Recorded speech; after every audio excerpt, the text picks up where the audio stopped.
Welcome to Ascension with V, where we talk about spiritual awakening, ascension, and everything in between. I'm your host, Stashia Jeanette, aka V, and today we have a special guest who's about to take us on a journey with their unique gifts and experiences. Jonathan, welcome back. Welcome back. You've been a fan favorite over on the YouTube. People liked your content and they liked your short clip on Instagram. A lot of views. Tell us a little bit once again about you, what you do, and your expertise. Yeah, so kind of like in the first show, we kind of went over some plasma and grid work. So that's I hit the ground running with that for a while. But I'm finding that my passion and my expertise is actually a lot broader Yeah. than to describe in one thing. And I think that's true for a lot of us, right? That can sometimes be one of the mental prisons that get indoctrinated that we're supposed to have that one job or one thing. And One like, thing. You gotta yeah, do the one thing. You're only good at one thing. right. So to wrap that up, I guess I'm coming known to myself that I can channel and tap into like unity consciousness and different elements and through meditation and breath work. And there's some physicalities and things that have been happening to me too that so kind of a way shower, I guess you would say. Right. So those are some of my practices, my yoga, my meditation, then taking that with that integration and intention into actual grounding that information here and the now and working with other people that want to use it. So that's what a lot of my content I'm starting to try to focus on. Okay. You mentioned the unity consciousness. Can you break that down for anyone who doesn't know what unity consciousness is? Yeah, so I think, just like a lot of things, we label it and a lot of things people could say it's just something else, right? But that's the same thing to them. So we can maybe call it like primordial or source energy, the Right. universe, The right? universe. Yeah. Right. Right. So, and I think there are different variations of unity consciousness that we still don't really completely understand because of different, what I would call social memory complexes. And think of it like this, where in some aspects where one being obtains a piece of information or knowledge and instantly the whole hive and group knows it. So Yes. kind of like that type of unity consciousness.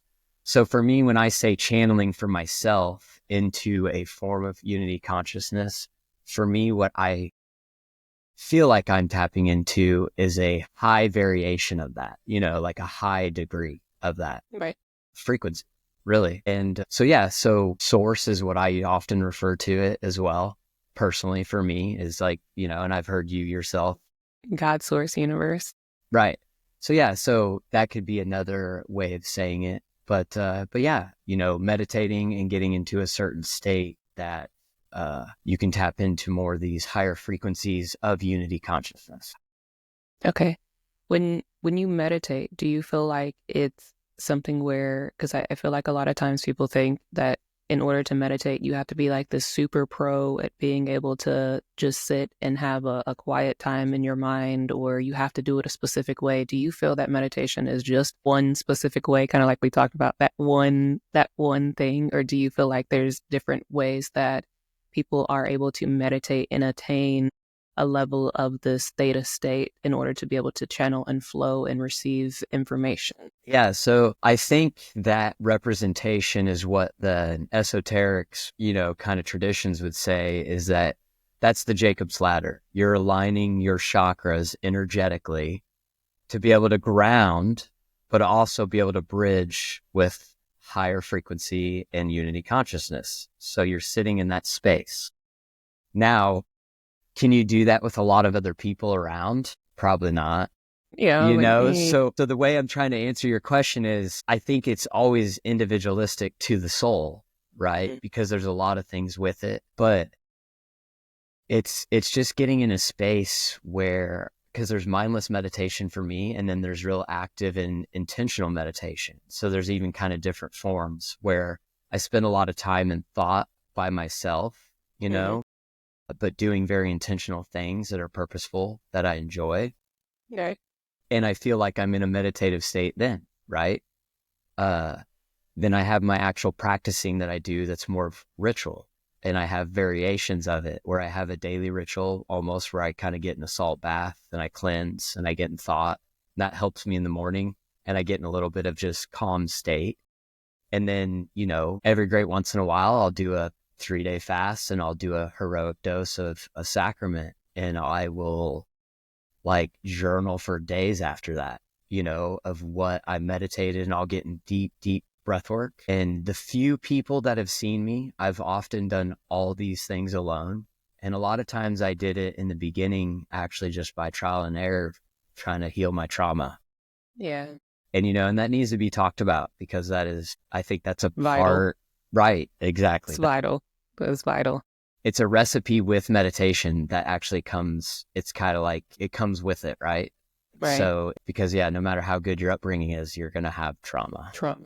In right? general. Like, and you're right. That is one of the things that I feel like often gets glossed over or not talked about enough because I don't know if people think that it's embarrassing or they just try to pretend like it didn't happen or what have you. But for whatever reason, there seems to be this kind of skip over on the process of like, while you're doing this, you have to address your trauma. You have to address things that happened to you. And again, like you said, you could have had a great childhood, but you still have those traumas that have to be dealt with and dove into in the fullness. And kind of like you, one of the biggest things that got me through, even right now, like I can take a picture and show people, I have like a giant Tupperware container full of notebooks where I just journaled my way through the worst things of my life, the worst things of my childhood, the worst things of my early adult years, my high school years, my first year of college, like everything. And that's honestly what got me through because there was a lot of stuff that I couldn't talk about to other people because just, we're just not coming upon a time where the world is ready to hear what it is that you and I are doing a podcast about, Mm-hmm. So back then, I definitely wasn't going out talking about any of the things that we're going to talk about on the Mm-hmm. podcast, So the only other option that I had was obviously to journal. And it was like a cathartic release that needed to be had, because otherwise it's just sitting within you, within your cells, within your soul, within your heart, within your chakras, like festering into Mm-hmm. this untamed beast, right? That at some point is gonna come rearing out. So yes.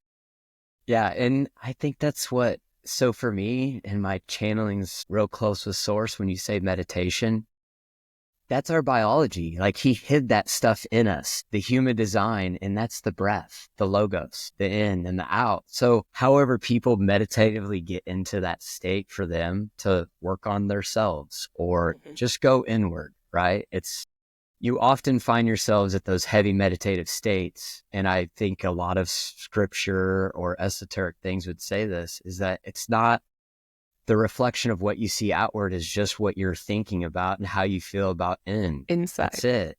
Yeah. And it sounds very simplistic, but you can systematically start separating and detaching from what I would call like form identity, like anything that you're it's okay to have passions, but if you attach yourself to something that's so much about that's your form, like, well, it usually comes with some type of bondage, Right. consciously, because Right. everything is consciousness. That's what we have to remember. Everything is consciousness. So in meditation allows us a space for that soul to really focus on their consciousness and how conscious they are and aware about themselves. Right. So, but yeah, and I think that leads into the Lucifer, that's been a big, heavy meditation for me lately, is that, with the age of Aquarius, We're freshly into Aquarius season right now. Right.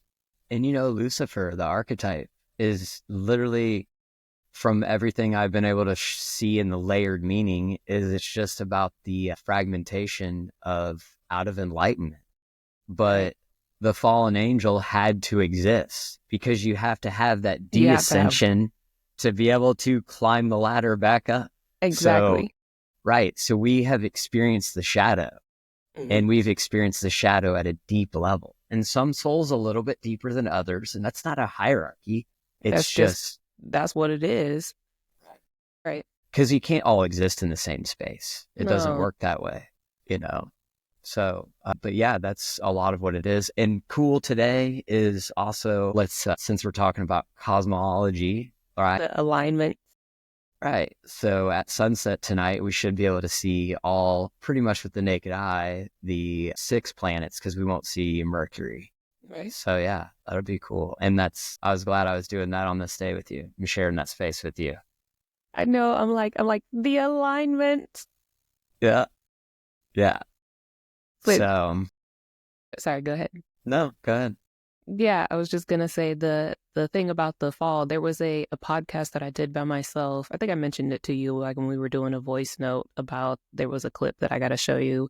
Anyways, I mentioned in there about having to essentially fall into the abyss in order to, like you say, kind of make the climb out. And I call it like the Mariana Trench of the abyss, being like the Challenger Deep being the most densest part of this like earthly existence, this that we can live in, that we're living in currently, and having to make the ascent, the climb, the journey up into the surface, like from the Mariana Trench, and having to do this as kind of like that rite of passage, the way of learning and gaining more of who you truly are, and also tapping into both sides of the polarity of the soul. Like you're not just light or dark, like you have both within you, and it has to exist within equal harmony. It's like the yin and the yang, the male and the female, You talked about that in your book, I think, that same analogy, right? Yes. Yeah, and I understood it then like you're saying now. And yeah, I think that's exactly it. And I think that we're also coming into a time where, as far as a whole cycle is, my understanding is that souls have incarnated here in the past, but you also have you have passed certain gates along the way. Yeah. It's not just in this lifetime. Right. I know that this sounds a little far-fetched for some people, but that's my understanding too is, again, in layered meanings, is the 12 zodiacs are also, or like what some people, when they tap into information, they say stargates. I'm not saying I'm not saying physical stargates don't exist or haven't existed. That's not what I'm saying. I'm saying, again, for layered meaning is, I also understand that that's kind of a representation of the soul has to pass gates. And I have been with people who can channel multidimensionally. And from my understanding, the way it works is, again, with unity consciousness, and we can kind of bring this in together, is that when souls pass through gates, you can meditate or get in these spaces and obtain those pieces of information from higher frequencies, but you have to go to them. They're not going to come down here. So that's how it works, but that is another representation of unity consciousness. Yeah. So, yeah. Yeah. It is. It's definitely the thing of, you have to be able to go to them. They're there and the information is there. But again, it's you have to do the work within the self to be able to rise to that frequency to access it.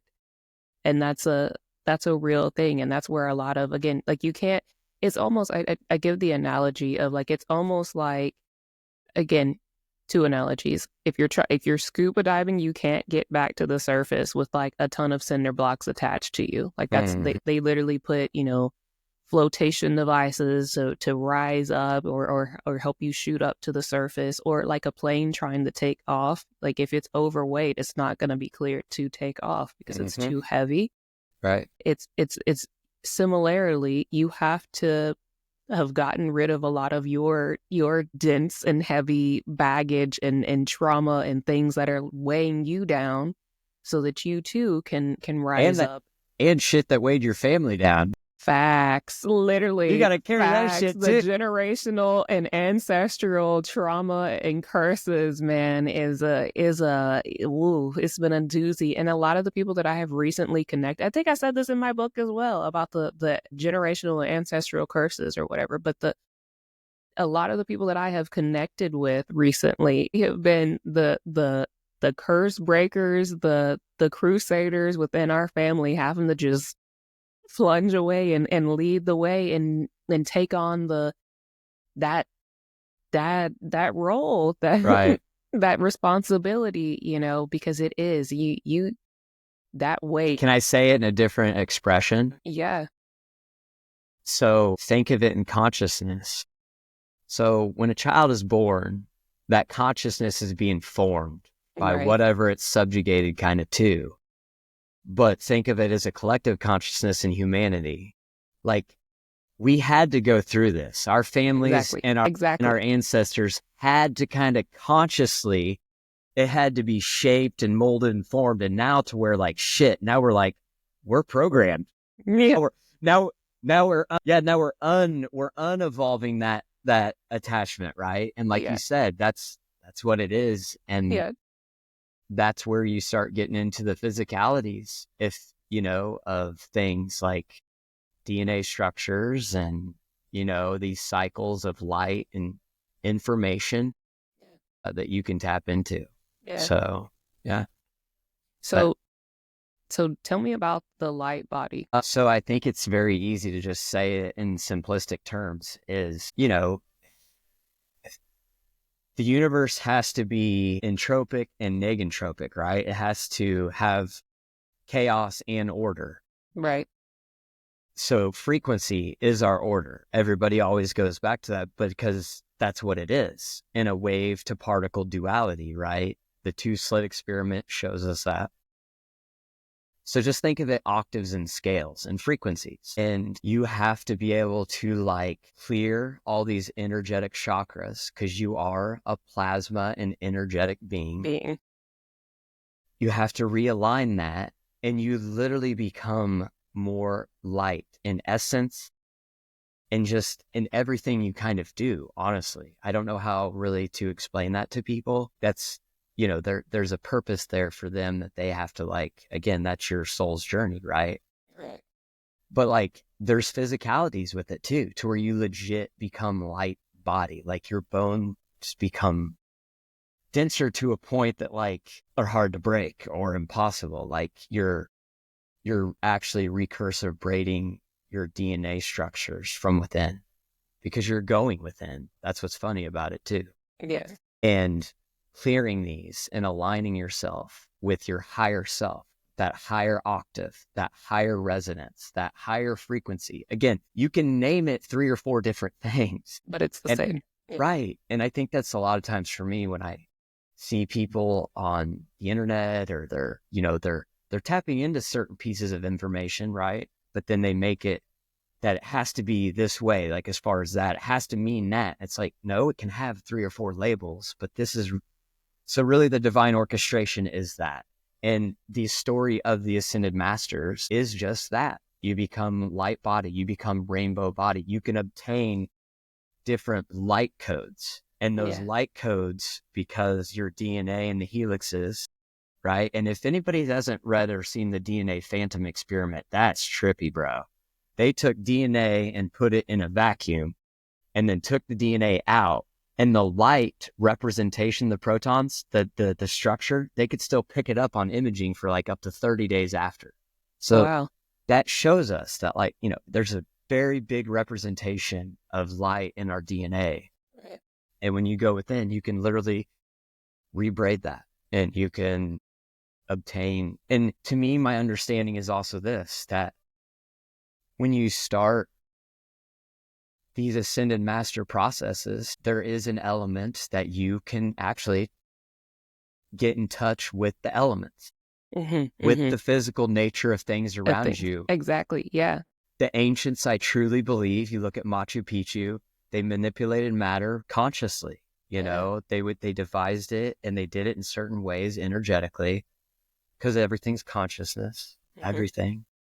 Plants have emotions, people. Yeah, they do. No, no, literally. Like I'll send you a picture later of my plant corner, and I go over and I like give them a hug and I give them a kiss and I tell them, hey, love you. You're looking so good. Glad to have you. I tell them good morning and I tell them good night and I tell them I love them every morning and every night. Like that's it, and they look great. Like they're happy plants. But there's also an experiment on that, like where if you just said all negative things to a plant and Yes.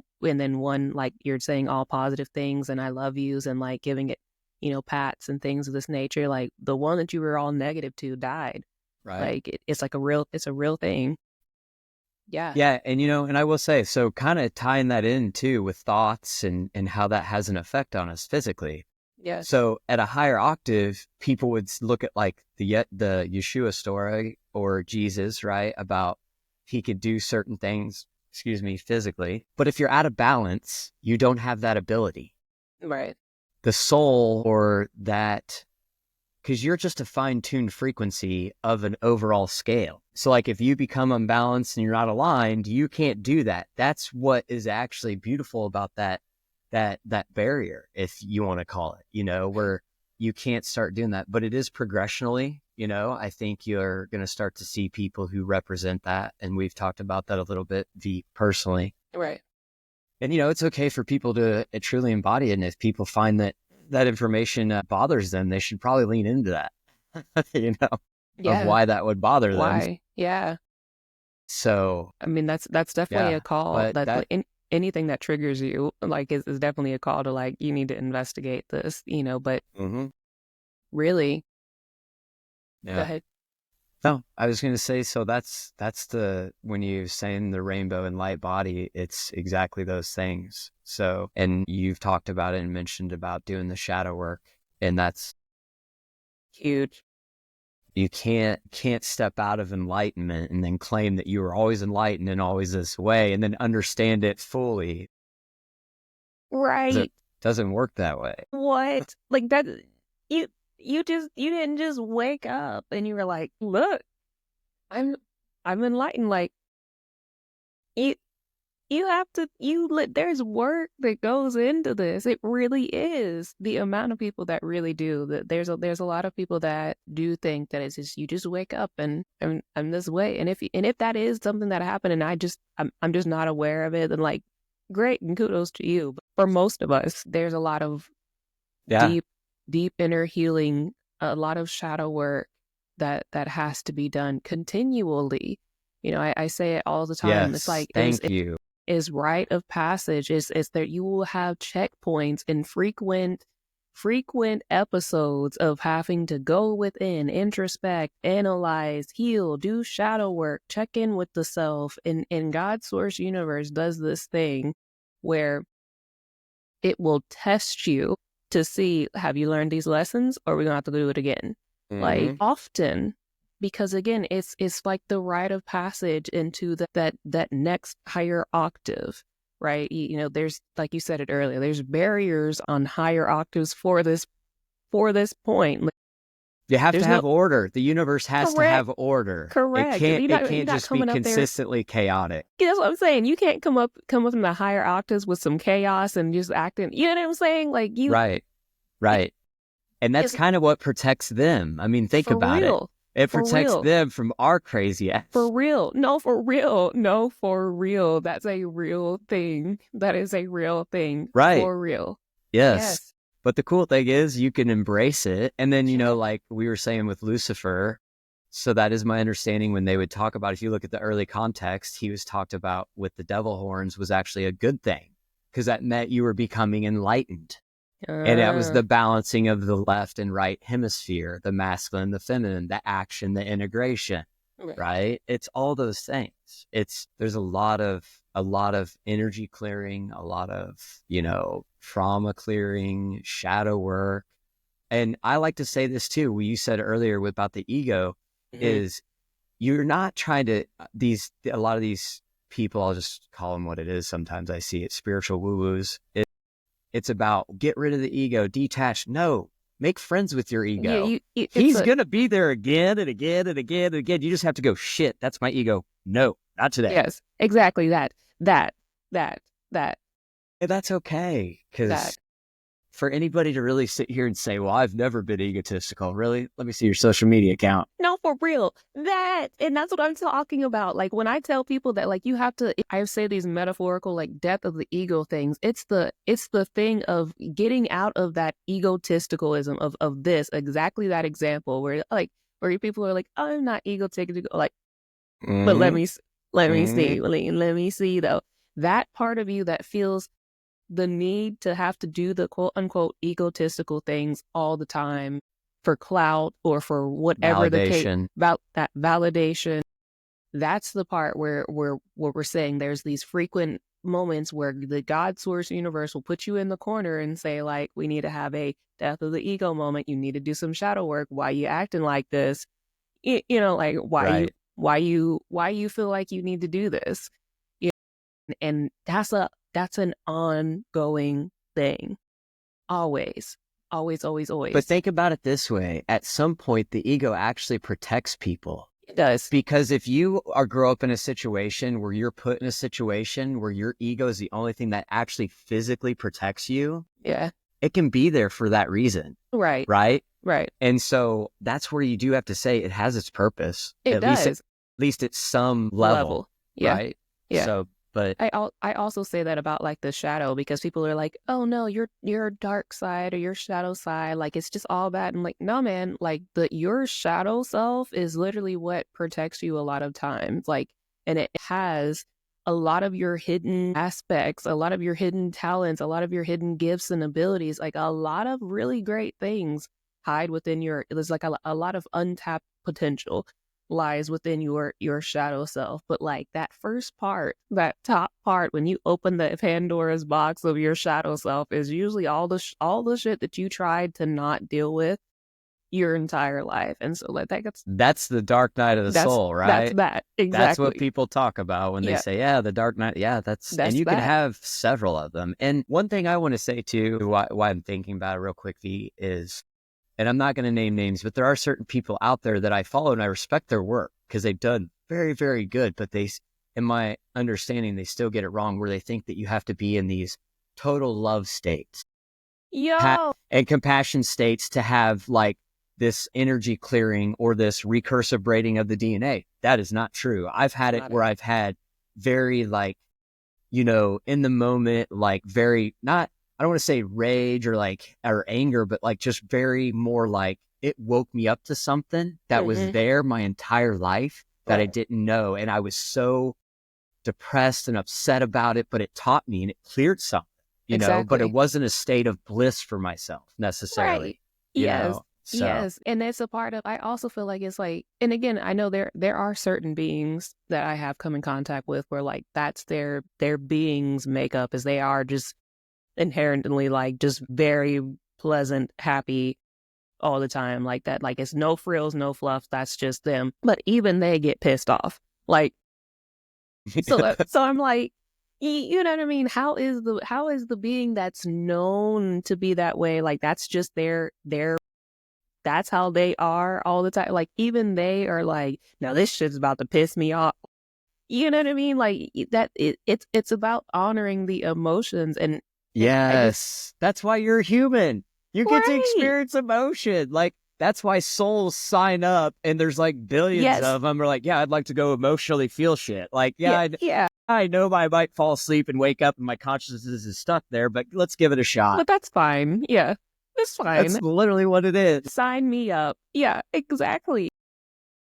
So I say it all the time. See, what do you mean? What do you mean that like oh no, like I'm never angry. Like, oh no, that's like it's scary to me. Right. That's Yeah. scary to me. That's like some, are you real? That's like the Matrix thing. Like, are you a program? I call them normies and PCUs or bots. Actually, I Yeah. got three names for them now. Like, I It's, mean, you're a normie. like this is like you're like, because we always talk about the video game analogy of like we're just playing a video game. Oh, yeah. Or like Because I'm we like this are. is we are, but this is like these people to me is kind of like being non-player characters in video games. Like, because I'm like, that's not. Get out of here. Talking about, oh, I'm never mad. It's always just love, light, and rainbows. Yeah. And, speaking of that and just kind of that type of, I guess, element that you sometimes face in life when you are going through a pretty deep enlightenment period for yourself, is it's going to look like you're going crazy to a lot of people on the outside who are really dug into bot or normie ways. And that's okay. And you've talked about it a lot. I've heard you, and it is okay to let them have their space. They're a sovereign soul. Yeah. They can have that dense octave if they would like, but it won't be part of my video game. Exactly. See ya. Exactly. And There's the point where you have to be okay with, I say it frequently, like losing people who are not in alignment with who you truly authentically are along this path. And again, this is leading into the next topic that I want to segue into, but it always reminds me of like the proverbial Noah building the ark thing, because like everyone's kind of like looking to him like, what the hell are you building an ark for? We don't get no rain out here. It's not gonna rain. There's not gonna be any flood, and it's he knew things, that he got the information. He's like, oh, you didn't get the news? You didn't hear the news? You don't know what's happening? Right. But to everybody on the outside, they were like, this crazy man, oh, he's crazy. And, oh, he's talking about this and talking about getting animals and this and that and the third, talking about somebody told him from the sky, like that's what a lot of times. And I remember as a kid, they would tell that story at my church from a representation of like, even though he's building it, like all the drunkards would make fun of him. Yes. Like that's how it was kind of taught, Exactly. And it's like, yeah, I can see that. Exactly. No, for real. Like clearly, literally, this is something that happens, which is why you mentioned it. I've mentioned it. I've talked about it before on podcasts and the book and all the things of a lot of people will be like, well, they're just losing it, while you're going through this process. And you have to be unfazed and you have to be okay with entering kind of what I call like the villain era of being the villain in a lot of people's stories, because you have set boundaries or because you have chosen your peace and your growth and healing and ascension over people pleasing or staying stuck and stagnant in a denser octave or a denser or a lower timeline, Well, and I think distortion is often misconstrued as judgment, right? It's just I'm distorted from your ways. It's Correct. Not that I'm judging you. You can go do your thing. Right. I just don't want to be in that environment. Right. And, but remember, The Matrix is a good movie to remind us that though too, that there are people who literally will fight for that old paradigm. Yeah. So you could spend your time, if you'd like, being enlightened and then go fight people on the old paradigm, or you can just build new. You just do you. To me, I think that's the other option, right? Literally. It's just right. Yeah. And so, I'm just doing me. Yeah. That's fine. I'll just be over here. Yeah. Right. But really, when people step into their authenticity, and I think that's the sign, to me, that's the representation of Mary Magdalene archetype. So let's get into kind of Noah, like you were saying. And Noah is actually taught over several different stories. That's just the one most of us represent, because it's really, again, it's about the layered meaning in the story. Christians just hijacked it to where that's what it is, right? Right. But it's literally that there was a messenger that was tapping into information because there were things that were going to change. And like you said, people were still dug into their old whatever construct. And you could even say that in consciousness, their old collective construct. Exactly.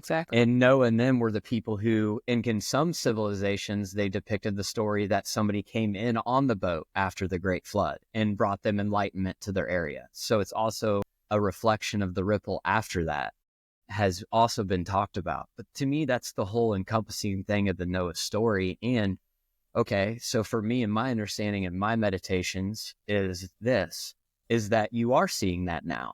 There are people that are representing that Noah story, that they're trying to tap into this information and tell people what's kind of going on. And what I physically have seen is that this plasma intelligence or these light codes and the structure that we get from our sun, that's where the sun religions came in, and why the sun was, that was a part of them. Your sun gods, your creators of your world, of your manifestation. But there is a physical construct that we can tap into through higher frequencies and alignment and embody. And there's a physical things that we can attach to our being and to us, as far as, again, different DNA structures, sacred knowledge, sacred geometry, sacred pieces of information that, it's not for a select few like it's been in the past, right? So, and we're finding out ways that we can individually go and grab that information. What I've understood about it, though, too, is you can go get it and you can get all the information you want that's out there, part of unity consciousness. Right. But what do you do with it? I've even seen people post stuff, somebody comes out with a cool, quantum video and they're like, oh, I thought about this, a year ago. And it's like, okay, cool. You just sat on it. Okay. Yeah. Thanks, man. You did a lot of good with that, but so for me, my intent is that's what I'm trying to focus on for my own spiritual work, is that, even if you can go and obtain different pieces of information that can really be helpful for omnipresent, helpful for a collective, the highest timeline for Gaia, for us, and Gaia. Always remember Gaia. That's where my testament with how spiritual people are, and what I would say spiritual woo-woos, is how much do I see them embody or talk about Mother Earth. Right. Because if that's not a part of your spiritual practice, I just know it's really hard to ground if you don't, if you're not in that. So that's the thing for me. So, I think individually I've done certain things to pass gates that I can obtain information, but it's not specific to a person or people, or to a certain soul. It's also, though, what do you do with it? Literally, yes. So. Yeah. And I think that's something that we're up against right now, or that we're stepping into right now, is now trying to put out that information into the world. And not only that, but about the world being ready to receive it, versus where, again, not too long ago, it wasn't. Right. And there was also, I feel like there was a contractual time limit to where the world had to stay kind of not ready and or asleep, because it wasn't time. And now at this point that we're at right now, I think we also mentioned this earlier just a little while ago about it being the age of Aquarius thing. Mm-hmm. Now is the time where we're able to speak about the things. And not only that, I mentioned in this podcast that I was telling you about, that I need to send you the clip of, I talked about a bit of information that I received on why a lot of us who have these gifts and abilities had to remain in a state of not remembering who we are or what our gifts and abilities are, is because we are few but very powerful. And us being able to know who we are and speak out on our gifts and abilities, it is a ripple effect that then is able to activate other people. And that in itself is what is sparking and accelerating the ascension process that we're going through, elevating the consciousness of the planet right now. Yes. And that's why a lot of us, like I said, my own personal story was up until 29 and a half, I was on 25 different medications that literally suppressed everything I was. So from 4 to 29 and a half. And a lot of people that I know right now, I know of, there's a kind of, if you want to put it in like military terms, there's like the special ops, the special forces of 250 in this unit, this conglomerate of people that are doing this one specialized thing, and then 144 of us also. But again, out of how many billions that are on this planet, we've been strategically spread out across the earth, but a lot of us were kept asleep so that we didn't set off the ascension process prematurely. Yeah. And I look at it too, it's like the subconscious had to form, right? Exactly. Collectively for enough of us to see it and to really see what we were seeing and being like, wow, we live in a completely matrix, a holographic structure that is not really in divine and order, and it's not really in touch with spirit or how we're supposed to connect with our world at all. Right. And sacred geometry and other things will be a big part of that. So what Yeah, V is very beautiful to hear you talk that way, by the way. is it? Yes, it's just Why? because I hear the way that you're ready to fully tell your story like I am too, because it's been hard for us. It's It's been rough. really hard for us too, because when you start, like, how can a consciousness even wake up and then start understanding, okay, like I have these really cool special abilities, I can feel them and they're starting to happen, and I can physically, and then there's physical things too on top of it. And then you're just like, it's hard to have another consciousness that, sometimes can relate to that. But I will say before, because I know you were going to kind of maybe ask something there real quick, what you made me think when you were saying that is like, that's people's representation of starseeds, is Yes. there is a divine order. Because what I was going to say is like the story of Noah, to fully bring this in, and like the messenger, our sun is emitting higher frequencies, and that's Mm-hmm. showing in the Schumann cascade. People can look it up. In the 1600s, we didn't have ways to talk about this and measure it and collectively talk about it instantly like we do now, right? Right. That's a huge difference, like you said, with the collective consciousness being able to speed the ascension process up. Because just like for me, even if I don't know something, like if I'm not an astrophysicist, but if I have a key or a tool to the astrophysicist who has a block, right? A mental block, but he needs that key or that tool or that thought form a different way. Now he can take that and then like, boom, go build whatever he's supposed to go build. Exactly. But this is a part of the process with ascension and frequencies. Is this is what people have tapped in, and my representation starting to separate. So first off, quit thinking about old earth and new earth people. That's still a state of duality.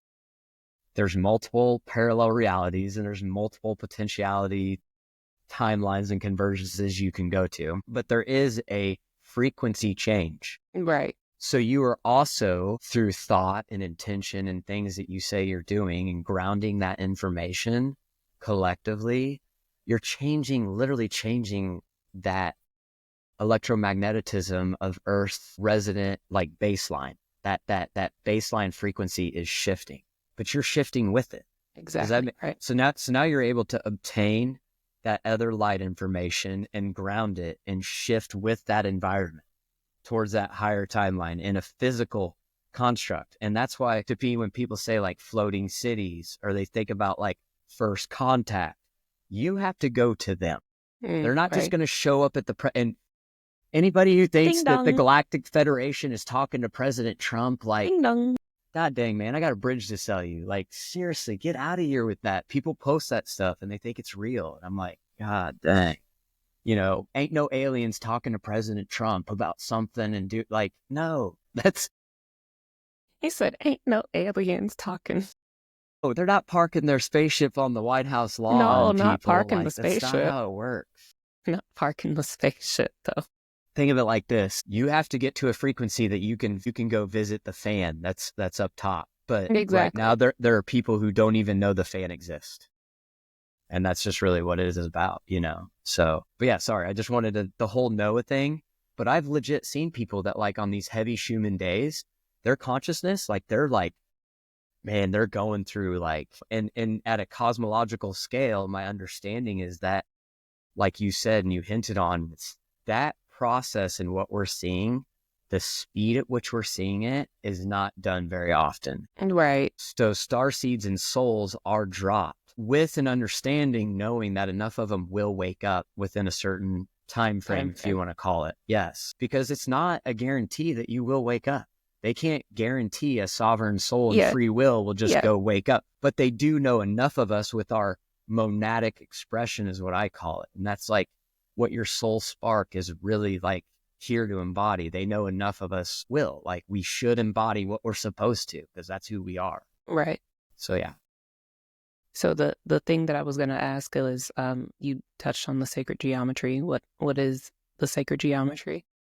So, like a lot of those aspects that we're learning, it's people have tapped into this information for a long time. And you can even start to see the layered meanings and even how they used to build their structures for healing, for sound and fractality. So there's going to be a huge shift in how we embody these sacred principles in geometry and use them with different elements and create different elements using those as well. And really what it is nature teaches us everything. So these things we can show, we can literally, and now we have devices that we can show, but sacred geometry will now become like a thing. And this is why the ancients showed it so much. I think it's the Temple of Isis. Somebody can correct me, but it literally has etched. And remember, it's etched in a way, and people can look this up, of the flower of life, right? And that's sacred geometry. Right. Cymatics show patterns of that. Your DNA structures are changing that certain way because that's universal law, right? Sacred geometry with frequency and resonant. What we're going to do in the future, and you're actually already seeing it, V. So let's touch there. So like carbon nanotubes. Okay. So carbon nanotubes are highly energetic, but small, right? Like chips, like in your phone or computers and things like that, but can also carry a lot of energy for their size and data. So every time they come up with a new chip, right? And that's what they also call Silicon Valley is, because that's where they create a lot of these chips.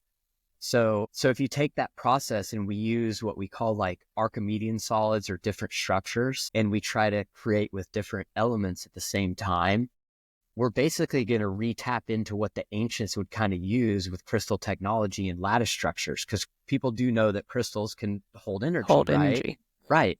So, and they hold data as well. Exactly. Yeah. But we can synthetically, it's like it's a co-relationship. And when you go to my page, this kind of breaks it down a little bit more, because we want to use the elements in a way where we don't have to rob from Gaia, like hardly at all. And so these supercapacitors and these new energy systems will be able to develop through sacred geometry. And again, carbon nanotubes are already showing us that that's there, because they build them in what they call hexagonal patterns now. Okay.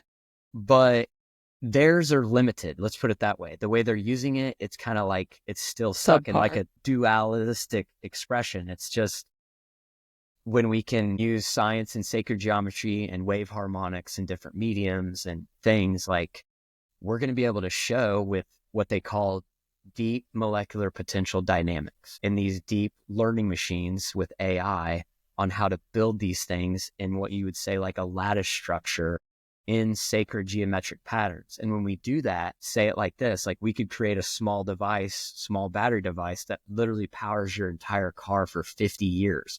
And when it needs to like be recharged, it can go charge back again for, 5 minutes, because the supercapacitor, and it just needs recalibrated.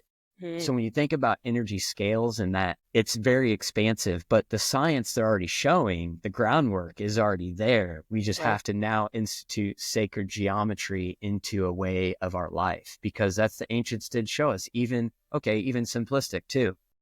If you put your crystals out and you do it in a Merkaba, or you do it in a sacred geometric pattern with intent, it has a value. Energetic. Yeah, it does. Yeah. Right. So this is the ways I think like the ancients were just trying to teach us and show us. I mean, I always think of it like this, like if somebody was to tell you to stop right now, draw a storyline with crowns, paint, whatever you have available to you at the time of the story of how life is or whatever, it's going to be very vast. Right. But sacred geometry is consistent. The cosmos is consistent throughout all of history and civilization. And it's also interesting because, even in like the traditional religion or organized religion and their different stories, like from any kind of different religion, there is still a baseline similarity. Like it's kind of this thing that we talk about of, we call everything something different, but it has the same undertone of the story. And it's crazy when you think about that, because it's all the separate things were made for division, but really it's a unified concept. Do you know what I mean? Like the undertoned layers of what it meant before, this religion and that religion, put in, well, this is only specific to this religion, to try to kind of box it in. The undertone of the general story and information has similar resonance, Yeah, and and go ahead. these things right here, like people underestimate their value. Does that say trend? This one, clear Yeah. quartz. Uh, Oh, Yeah, it's got the yellow tone. yeah, it's a little bit yellowish, but this is it's got a representation inside of it that is like connects like a higher funnel tornado to like a grounding storm. So it's like grounding that bridge, you know. Yeah, But you can use crystals to set intentions for yourself that, like you said, actually show value in your meditations. absolutely. Like And we I can, learn this stuff yeah, from nature. All this is from nature. If people want to debate it, they just literally have to go just try inside it. enough and go into nature, because Just try it. the lattice structures that are inside crystals actually show us that. That's Yeah, how they actually carry their energy and their energy density.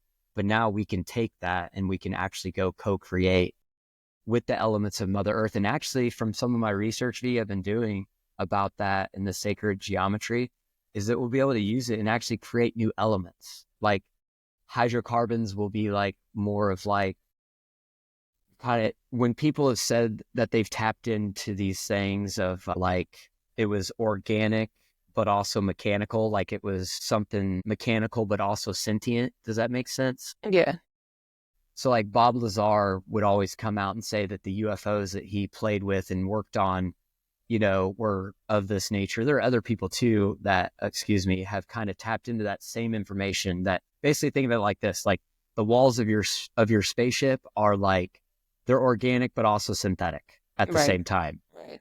So we'll actually be able to create some new elements, but all that is specifically done with how we actually take these deep molecular dynamic machines and we actually create those lattice structures and nodes, and they'll actually start to create new elements as well that we haven't even tapped into. So this type of research and work through sacred geometry is going to Hmm. be massive. And I do think that that's when they talk about, like, people talk about floating cities and these different energy resources that are starting to come to play. To me, it's not about actually using that sacred geometry to like pull the energy to what people are calling like a 0 point energy device. I hate to say free, because nothing's really free, right? You got to take it from somewhere.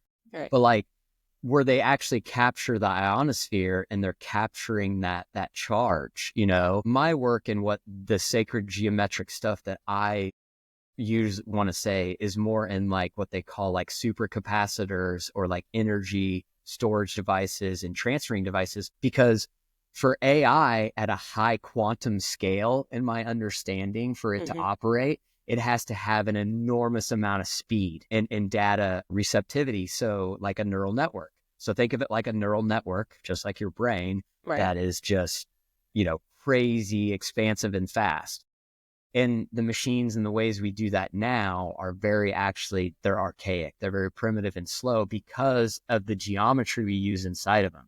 So now when we amplify that geometry and then we can even braid it inside other geometric patterns, we can start to provide different elements in ways that are like what they call quantum computing, where Yes, at a quantum scale, the AI is literally like the energy transfer and data transfer is like instant, exactly. without any Exactly. loss or distortion. Exactly. Yes. So yeah, I've said that about the technology that we currently have right now, like it's so slow, like it's very clunky, like it is very clunky, and yeah, and there is this, I feel it of the being able to have what you just said, being an instant way instead of using this. I can't even describe it, but using I have a MacBook Pro, and when they came out with the M1 or the M1 chip for it, they were like, yeah, we have now the M1 chip, and I was like, oh great, but like it's still so clunky.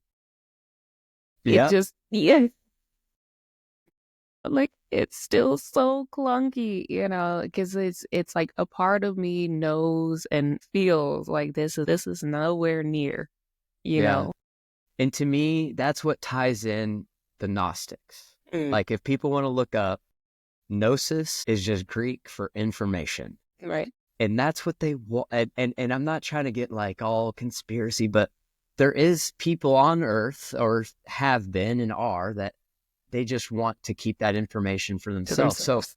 what sacred geometry will show is that it's expansive. It can be used in so many different aspects of our lives, and people will just build off of that, and Exactly. they can't keep that wave of information down. They're trying their hardest, which I'll just say on my show last night, I had a little personal hack, and yeah, it's there. And so, but they can't keep the wave of information from stopping. Right.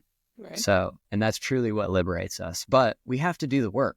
Like, we have to go build these things so that we can connect with them. We can connect with these things. It isn't about them just parking a spaceship in the front lawn somewhere and saying You're like, hi. "Hey." Yeah. Well, it's And haven't they done that anyways? Like, yeah, haven't there been lots of stories of people getting abducted? So, like, like that's already happened. it's You've already already been contacted. it already has. I know people are like, when's the first thing gonna happen? When's the first like? Yeah, like, really? It's all right. It's all right. It's the open door of curiosity that leads to progress for me, and that's where I'm at with it. I'm like, hey, listen, the curiosity is going to be what leads a lot of people to digging deeper into the rabbit hole, and then like discovering, and then their minds opening. So it's fine. And You then have they contribute to the collective correct, consciousness, correct, right? And now what people thought was so hard to understand is just basic knowledge for them. And right, that's essentially what developing that consciousness is as well, yeah. So To wrap up, I wanted to talk about the floating cities thing, and because every time I would think about it, like it would remind me of the Jetsons, and so I would love for you to touch on that and dive into that. wow, yeah. So I've been I would say I've been getting some pretty heavy downloads towards, energy stuff and stuff like that for a minute now. Hmm. But as far as specifically floating cities, well, I will say again, like, I know I will quote him, but Bashar, again, channeled by Daryl Anka, which a lot of people, and he does like a lot of that unity consciousness, because he talks to allegedly the Sasani, I believe is the civilization. And they're from like a like social memory complex type of unity consciousness. Okay. So if that makes sense. So when he channels, he's actually kind of channeling to Bashar, but also like their collective consciousness in a way. Okay.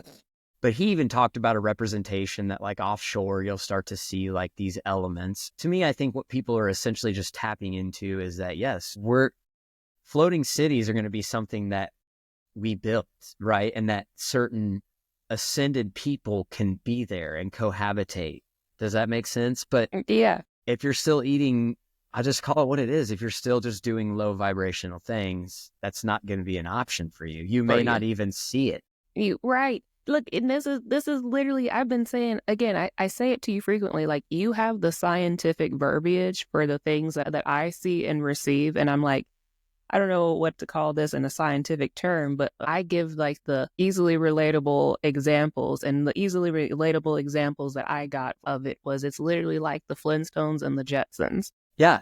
And there's a theory on it that I say where like the Flintstones and the Jetsons existed at the same time down on the same planet, except the Jetsons ascended and lived above, and the Flintstones were the ones who didn't do the work, and Right. they couldn't go there, they couldn't see them, Yeah. but they were same space, same time, but Well, the and everything happens in the eternal now. Remember that. exactly Time is an illusion. So when people are like, okay, but how do you really process that?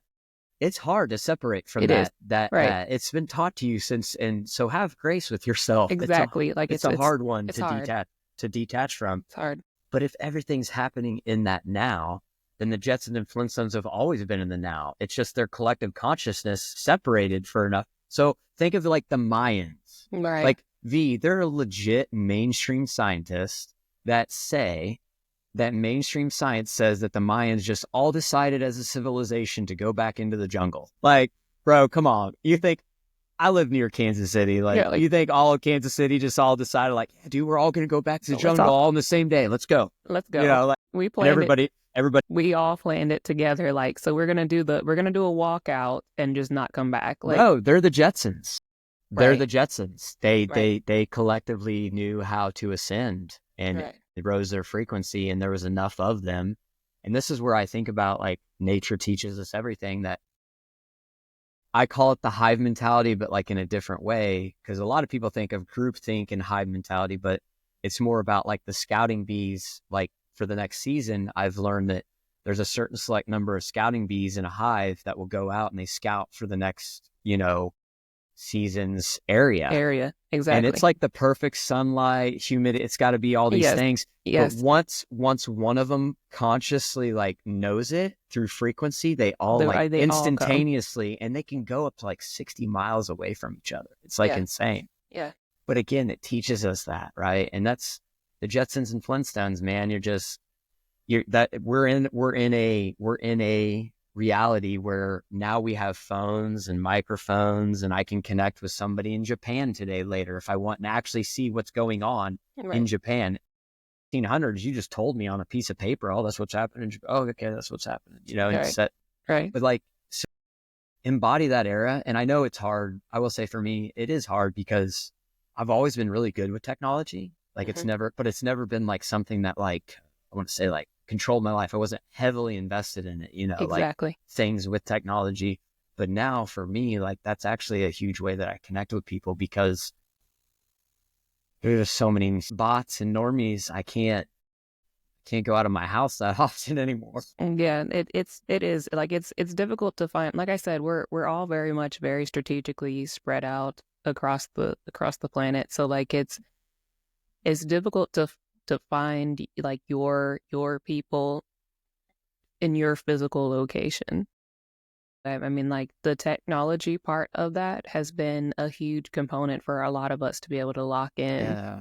Yeah, Yes. Yeah. It is. And like meeting you, that's been a big spiritual boost for me at times, yeah, because same. there's been elements and things that you've brought to my consciousness and awareness, or things that you supported in a way and understood, that provided me a space to at least like, hey, somebody kind of at least collectively gets it a little bit. Right. Yeah, yeah. So yeah, we have to hold that space for other people, you It's a know? vital part, really, Right. because Right. it's so hard. Like trying to again, it's hard enough trying to talk about the things that we know or have been kind of like repressed from speaking on for so long, and so outwardly putting it out there and speaking is already a difficult feat to do, but then also having to try to find other people who like get the language that you're Mhm. speaking. Right. It's like it's rough. Yeah. So thank you for being here with me in this space. Yeah. The cool thing is, though, I mean, this is the cool part we do know about ascension, is we're starting to be on the opposite side of that a little bit for Yeah, ourselves, and yeah, finding each other, sharing information, because we have some stories to tell, we do. it's weird. I want to say this too. So like can I ask you, so did you like see entities and auras, and like, did you physically see these things when you were little? When I was 4, which is again that's why I grew up in a you read my book, so you read like a little bit about it, right? About the about me part. So like I grew up in kind of like a not so peaceful home because my parents got divorced when I was 4 years old, and my sister and I didn't get along at the time. Like she hated me because she wanted to be the only child, and we're 6 years apart. So like my time at home was very much a negative and chaotic energy. But beyond that, my childhood home was like a hub for like supernatural activity. And as a child, I could see a lot of entities and a lot of passed on relatives. There would be these kids that would be running up and down my sidewalk at nighttime, and I tell my mom about them, and she couldn't see them. And it turned out that they used to be kids that lived in the house prior to us moving in there, and they had died in an accident. And so I could see them and I could hear them, and in everything that was happening with I think again, I think this is where the part of trauma like plays into it, because I feel like once everything started happening and falling apart within my family, I I got even more so aware of my gifts and abilities and things that were happening, and I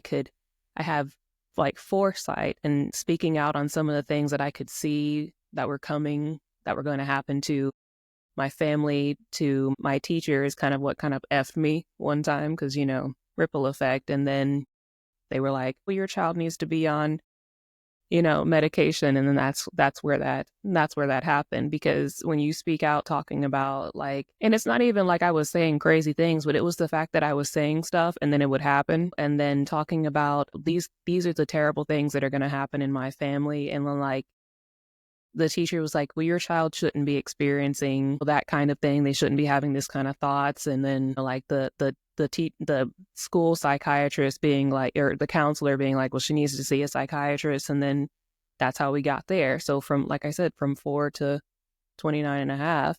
But even then I see a lot of things that just nobody else could see. And that's how I became very, very intertwined and close with the spiritual world, God's source universe, because that's all I had. Well, that's literally all I had.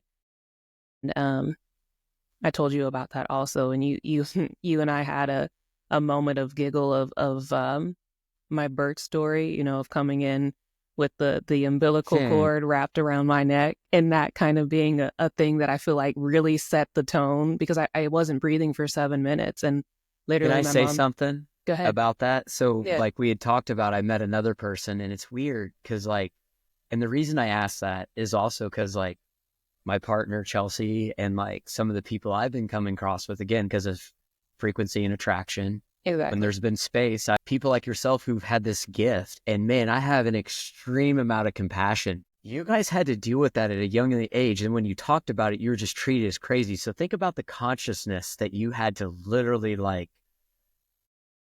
break through the trauma, the traumatization of it as well, like you've talked about. For me, like I will say, that's why I've found fundamentally we're alike, but we're so different in so many ways. As far Mhm. as like we've talked about it too. Where you lucid dream or dream, that's just sometimes in your grid Exactly. work, right? Yes. That you Yeah. get that messages, and a lot of those same people like yourself that I'm meeting now that have been able to see ghosts and auras and all these things from a young age and all this. I don't. It's weird. Like I don't ever see stuff that way, and with the dreaming, like I still don't. I don't know if it's something with the trauma I went through here recently, if Mhm. that's part of it, obviously, but like it's a light switch. I don't have any representation of any time, but it's not a bad thing. Like there's a certain person I will say he's pretty popular in on YouTube, but like oh, people know he just figured out phase conjugation and like gravity and figured out a lot of stuff that these elements are. But he also says that you have to like lucid dream to like for your Access. yeah, to access this stuff. And again, it's all these absolutes, man. It's just a spiritual woo-woo to me that he's projecting that you have to do that. Cause I feel fine. And the stuff I've gotten from it is actually told me like, no, this is okay. Cause you're intently doing so much during the day with your energy. Like you need to shut your brain off because kind Yeah. of kind of through my trauma, I was sent into like what they call like a hypervigilism state. And like consciously I could actually feel the like I could feel REM, but I'm awake at the same time, if that Yeah. makes sense. So I could feel my eyes like this, but I'm actually awake, consciously can hear everything, see everything, but I'm just, and my brain is like, it's in different spaces all at the same time, if that makes Yeah. sense. But you Yeah. guys are so different in that element. And what it's brought to me is an understanding of think about how much better humanity would be instead of shunning a little girl like you. Like think of the 4-year-old you or the Right. 6-year-old you. Exactly. Instead of shunning that, you had women and people in your nature that were That like knew. embraced it. And then they're Yeah. like, They're like, hey, let's this is a develop this. exactly, literally goal, because it's like, because that's why I try now. One of my biggest things, God Source Universe asks me frequently, why are you doing what you're doing when a lot of people don't know what you're doing? And is because, like, I'm trying to be the me that I needed as a kid for everybody else. Yes. Do you know what I mean? Because, like, Right. in Because the world in really doesn't change if you don't. correct. It's literally a ripple effect from you doing the inner work. Your inner work reflects your outer world, and I just feel like if you don't lead from by example, then you're just doomed to continuously cycle through the old way of doing something and cycling old trauma and cycling old projections onto, you know, and I love seeing a lot of the people that I've interviewed, they have kids as well, and their kids are gifted, and they protect them and they give them the information that they need, like, hey, I understand this is what this is, and like it's setting a new tone Yes. of parenting for the, and like this is why I'm like, this is amazing, and this is also why I want eventually to expand the Ascension Academy of Metaphysics and Alchemy to have information that young kids, like younger kids, are going to be able to access. Like that's the long-term goal.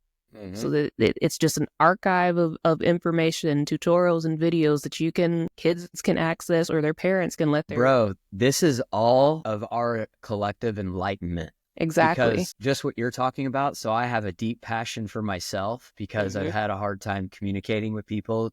Chelsea even says I'm tone deaf, which I probably am. I mean, she's pretty intuitive to that stuff.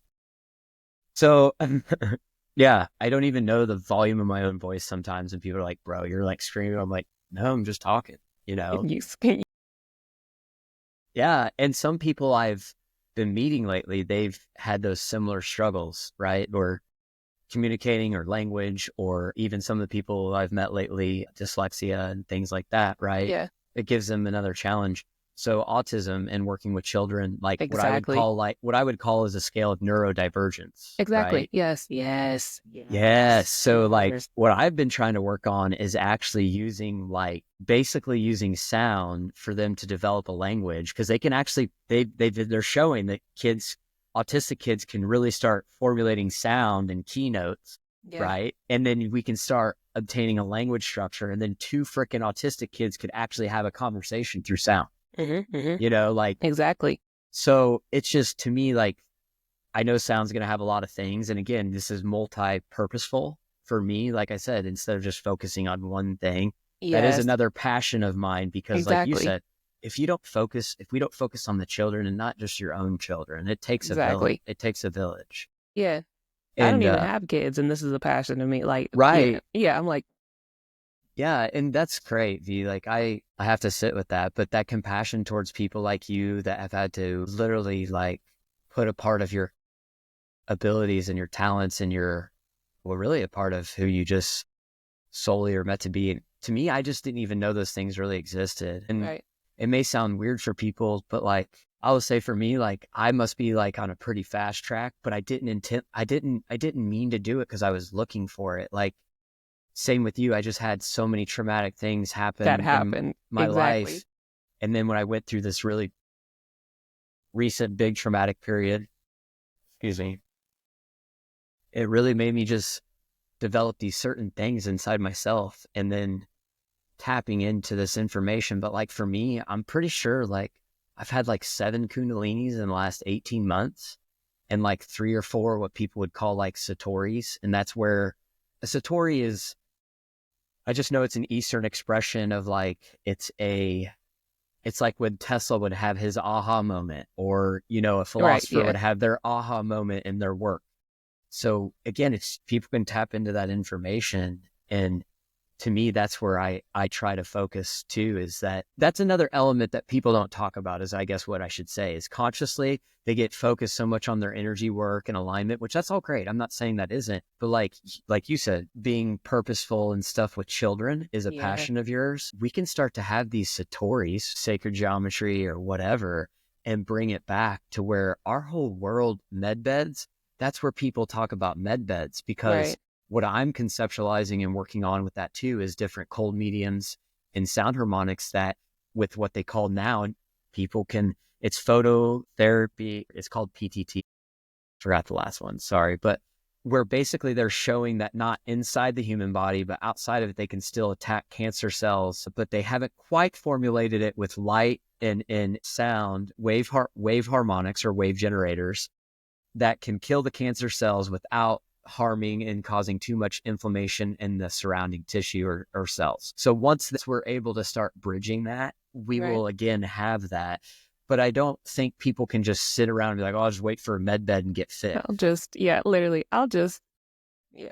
Right. It's going to be a progressional science. First exactly. things will progressively do certain things with it. But that's a passion of mine too, is working with children in that manner. Because I see it. It's like their consciousness it's so, if I would challenge people, if you really want to see consciousness at different scales, go watch some neurodivergence or autistic people, because they're in a totally different conscious space, Yeah, but they have emotion, they have life, they have being, they have yeah, purpose, they have soul, yeah. So yeah, thank you, V. Thanks, Jonathan. This has been great. And again, also thank you for being able to help me verbalize and conceptualize a lot of the things that I have experienced. Like I say it frequently to you, you have like the scientific knowledge, verbiage, understanding, backing to a lot of the things that, again, I experience and go through, but I don't have the what you have of it. And so it's kind of like you providing the key for me, Yeah. on a lot of things where I'm like, oh, that's what it is. I go through it and I experience it, but again, like I'm just like, this is just part of it. This is what we're doing. Yeah. Yeah. And I think once too, when you realize what's actually doing, from my understanding, is it has more, when you understand it, it has a little more intention for you too. Like it builds your intention, because now you can understand what those things are actually doing, if that makes Yeah. sense. Instead of just saying, well, I know it's doing it, but I have no idea how. You have Yeah. at least No, some like, framework to start building off of. yeah, like my expertise and knowledge of is just knowing, like, I'm good with energy, and I know how like my energetic concept works. I know how my receptive and my input energy, what my input of energy can do and what my output of energy is doing. And I'm very intentional with, I said that to you about when I'm not at my energetic best, I try my best to not interact with others, because I am aware of how that output affects in a ripple way, right? Just That as is such alchemy, though. it That is is like, such an underestimated principle of alchemy, what you just said. right. Like, Yeah. seriously, again, that's what needs to be preached on Sundays, Mm. because there's nothing wrong with you removing yourself from a situation or a group of people when you cannot authentically express yourself 100% the way you are and feel comfortable in that own space. You should go probably be by yourself for a little bit. Exactly. So Exactly. Yeah. thank you for recognizing that. And that's what needs to be taught. And I will say, that's the beautiful thing. Like you were saying, we were talked a little bit about the archetypes, Mhm. is women. Please, please, for the love of God, it's not a gender thing, but women, you do understand, they have overcorrected you towards this like masculinated expression where you feel like you have to always be in your action. Yeah. And that No. is a representation of our social Of them. order. Yeah. Please, women, the reason they fear the divine feminine aspect so well is because when women actually get in touch with children in spirit, that is literally how new worlds are just Are born. created. Right? Yeah. Right. Exactly. Exactly. Yeah. Thank you. Thank you. Blessed day. And I get so much from you because like it's a very fine-tuned frequency. So Yeah. trust me, I get a lot from this. Like even days to come and weeks to come, I'll be like, oh, I remember I was talking with you. Like, Yes. yeah, And also saying, it's a two-way street. right. And can we just say it, like, just so people know, like, I created this whole Neo, and I was doing like all these channelings, and Source was even kind of telling me like, bro, you're Neo, go be Neo, do this. And I'd Yeah. be like, what the does that mean? What the Neo, I don't fuck? know. It's Yeah. like energy, be this, start, and then I would start intently asking for more information, and it led me Yes. down this white rabbit. But I also met V, the Oracle, and I was already doing this stuff and under that thing. So yeah. Yeah, yeah. So if anybody didn't catch the reference, it's like Neo from the Matrix and the Oracle from the Matrix, which is why it's like, what is this? Yeah, yeah. When you brought it to my attention, I was like, snap, that's hilarious.